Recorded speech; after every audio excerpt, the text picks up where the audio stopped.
Chapter 7. You do? Leah stared at him. You actually think I'm pretty?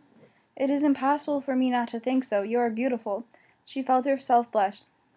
No guy had ever been so forthright with her. In her experience, most guys like to play head games with girls. They like to come on strong and then back away if a girl showed any interest. She grew weary. Maybe Ethan was the same way. I'll bet you told a lot of girls they're pretty, she said tentatively. He shook his head. I have only taken Martha Dewberry home, but once in my buggy.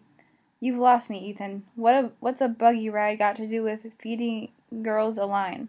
Leah pushed out a nearby chair with her foot, inviting Ethan to sit. He sat. What is this feeding a line? Giving somebody a compliment in order to get something you want from her. She wondered if she was going to have to explain every idiom in the English language to him. You mean lie? He recoiled. I do not lie, Leah. If I tell you you are beautiful, it is because it is so. She couldn't help smiling. Well, thank you for thinking so. I would have never guessed you felt that way. You act as if you wanted to avoid me. That can hurt a person's feelings, you know. Have I hurt your feelings? I'm getting over it. A smile slowly inched across Ethan's face. Good, I don't want to hurt your feelings. She measured him quietly. Ethan's hands were large and raw. He must work hard. His face was lean with a hint of a beard in places. His hair curled against his collar and flopped appealingly across his forehead. She wanted to touch it, but she didn't dare. She asked, Are you going to tell me about Martha Dewberry and your buggy ride together? He regarded Leah seriously. It is our custom that, when a man is interested in a woman, he takes her home from church or community gatherings in a buggy. It is his way of telling others that he has special feelings for this person. Despite herself, Leah felt a tiny flare of jealousy. Where I come from, if a guy likes a girl, he asks her out on a date and he picks her up in his car or his parents' car. We have no cars. That's what your sister told me, but you don't mind riding in them?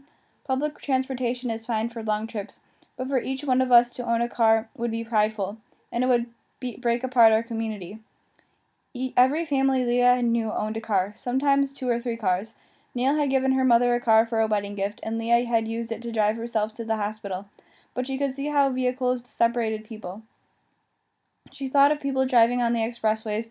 Each looked alone inside a car, cut off from fellow travelers. So are you a good buggy driver? He grinned. Passable. And do you like this Martha Dewberry? Is she your girlfriend?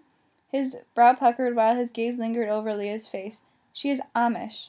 And I am not, she heard the unspoken message in his comment. Suddenly she wanted to turn the talk away from their differences. She liked Ethan, but nothing could ever come of their friendship. They were from 2 very different worlds. She moved forward. I'll bet you've never played a video game, have you? He shook his head. I have not ever seen one.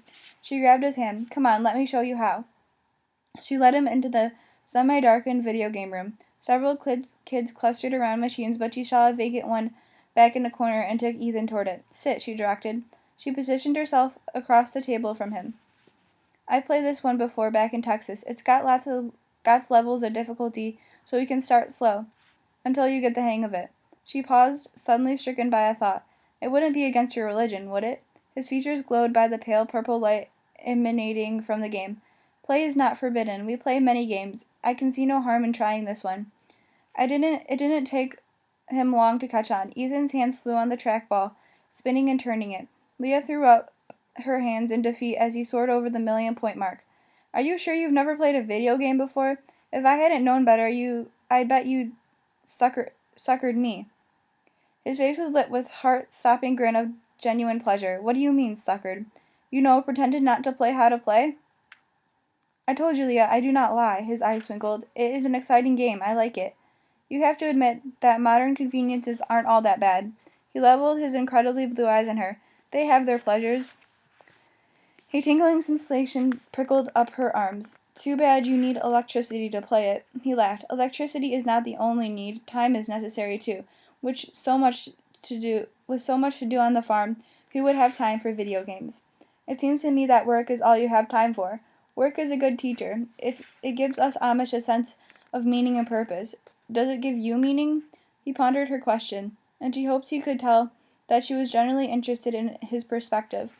Work helps me understand that my life is but one small part of God's greater order, he said. The seasons come, they go, harvest comes, and with it, God supplies our needs. But if we did nothing but wish for a good harvest, if we did no work to produce a good crop, then that would be foolish. And worse, it would presume on God's benevolence. Presented that way, his point of view made perfect sense to Leah. Don't you ever get curious about the rest of the world, though? She could tell she'd hit a nerve. For all of his confidence about his lifestyle, there was yearning too. And by the way he played the video game, she guessed there was intense competitiveness. I cannot tell you otherwise, Leah. Yes, I do wonder what certain things would be like among you English. Since I've been here in this hospital, I have seen many people who care and will help others, like Amish ways. But I have also seen your newspapers and your television programs since I've been here. They tell terrible stories about your world. People kill others to steal their cars, even when they have cars of their own. He shook his head. This is not a world where I want to live. Leah couldn't deny that horrible things went on in the world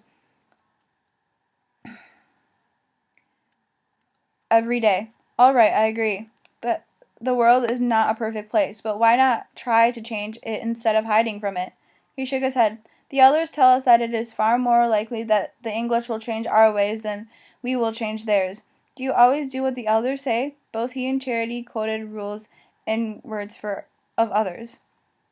Did they ever think for themselves? Gelassenheit, he said. That's German for patience and resignation. It means obedience to the Amish community.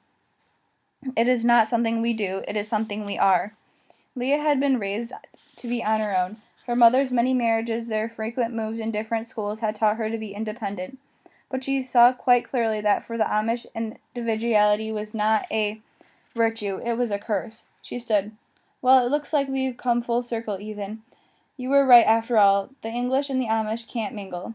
He stood too. But we can care about one another, he said carefully. We can always care. She knew he meant care in a brotherly way, but after spending time with him, she didn't want to be just another sister to him. She wanted to be a girl who mattered to him the way Martha Dewberry mattered, except that Leah wasn't Amish, and she never would be. That evening, Leah overheard Ethan tell his sisters that he was returning home on a shuttle bus. Rebecca reacted immediately, asking him not to leave her, and Charity. Leah reacted too, but quietly, deep inside herself. She knew she was going to miss him. Papa needs me to work, but I will be back, Ethan said. When? Tomorrow evening by supper time. Leah's heart beat accelerated. Good. He's coming back. When he left the room, he passed the table where she sat, trailed his fingers across the surface, and softly brushed her arm. She met his gaze and felt a rush of yearning. She wanted to stand up and throw her arms around him. Instead, she sat perfectly still. She was preparing to go back to bed when Dr. Thomas came into the room.